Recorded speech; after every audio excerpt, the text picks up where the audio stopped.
Hello and welcome to another episode of the Late Debate Show with me, your host, Abhik Chatterjee. Now, the topic for today's episode is something that concerns me personally, and I think is something that should concern all of us as global citizens. Now, as you know, one of the reasons why we started the Late Debate Show is to give a voice to things that are maybe unsaid, that are not discussed, or maybe things that need discussing, whether it's politics, whether it's sport, whether it's movies, whether it's something fun, something serious, something that needs to be said.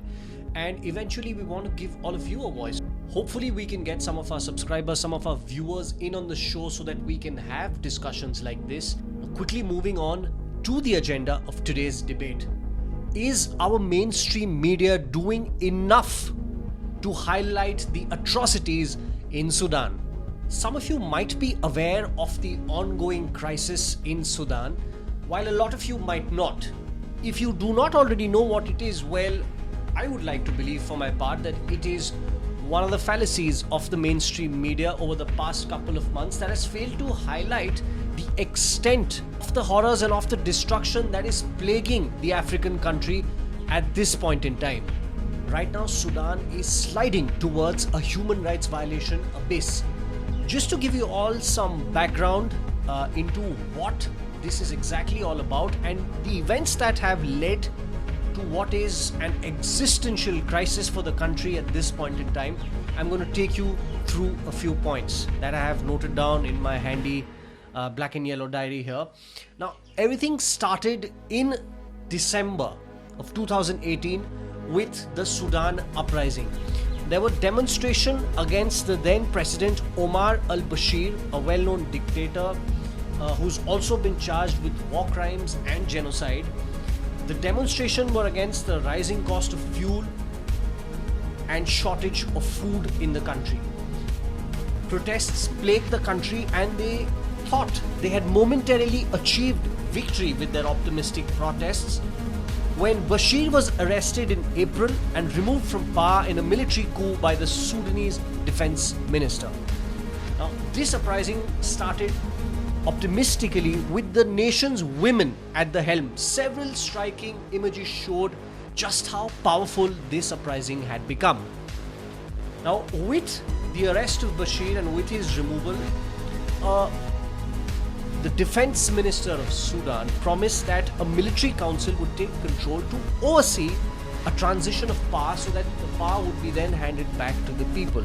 The protesters of Sudan then started demanding that the power should be handed back to the people along with democratic elections at the earliest, and that's where things took an ugly turn. The talk between the protesters, also known as the pro-democratic movement, and the Sudanese military council broke down in May 2019. Violence have marred protests and a mass civil disobedience campaign has emerged in the country. Possibly the most devastating and the most disturbing fact to emerge out of all this was that the Military Defense Council then turned to something gruesome. The capital Khartoum was turned into a ghost town due to the civil disobedience movement and the protests.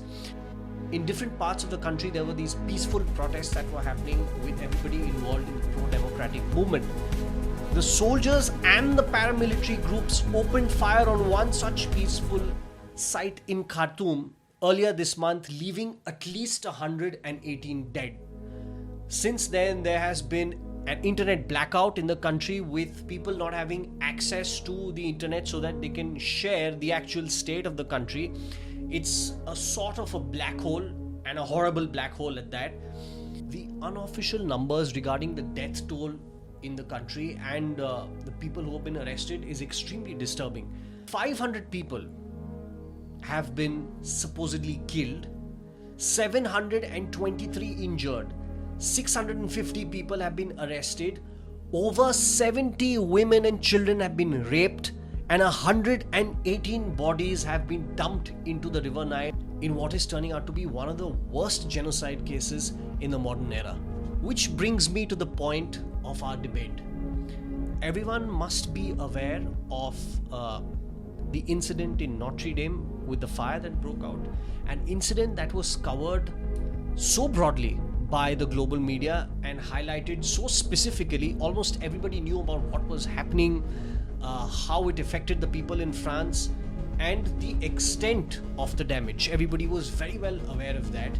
Now, my concern is that something as disturbing as this in modern times, when the people of the country are being oppressed, the people of the country are being silenced almost fatally for raising their voices, with the UN struggling to come to terms with how it would bring forward talks with the government, which is where we as global citizens of today need to raise our voice to bring this into prominence and to share the silenced voices of those in Sudan. What is the extent of the damage needed before our mainstream media starts to take notice and spread awareness about the brutality that affects the country of Sudan? Here's how you can do your part. Posting blue profile pictures and using the hashtag #BlueForSudan, signing a change.org petition which needs just a few more signatures so that it can be then presented in front of the UN. I shall share the link for the change.org petition in the description below. Donate to the fundraising campaign on GoFundMe supporting Save the Children, an NGO responsible for taking care of the children of Sudan since 1984. I shall leave their details in the description box. What do you think about the global media's responsibility when it comes to covering news, when it comes to sharing and highlighting incidents like this that are affecting the global ecosystem? If you found this video to be informative, give it a thumbs up, share this video, click on the subscribe button that you'll find somewhere on this video, and make sure that you press the bell icon so that you're notified every time we post a new video. Thank you so much for tuning in to this episode of the Late Debate Show. We'll be back for more.